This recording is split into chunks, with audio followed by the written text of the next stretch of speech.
నిద్రపోయే ముందు 11 మాటలు శివనామం చెప్పి పడుకోమని చెప్తారు. తెల్లవారి నిద్ర లేచేటప్పుడు మీరు పరమశివ భక్తులైనా సరే, మీ కులదేవత పార్వతీ పరమేశ్వరులైనా సరే, శివ అంటూ లేవడాన్ని శాస్త్రం అంగీకరించదు. శాస్త్రమే. శివుడు కేశవుడు రెండని నేను అంటలేదు. కానీ దేని స్థితి దాందే అంతే. నిద్ర లేచినప్పుడు మొట్టమొదట నోటి వెంట పైకి రావలసినటువంటి మాట ఏదో శాస్త్రమే నిర్ణయం చేసింది.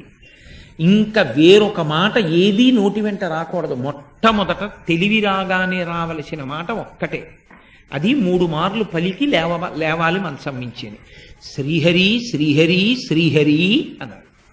3 మాటలు శ్రీహరి అన్న నామం చెప్పి మాత్రమే లేవవలసి ఉంటుంది. అంటే జాగృతి ప్రారంభమైంది. నిద్ర లేచాడంటే రక్షణ చెయ్యవలసినటువంటి వాడు శ్రీ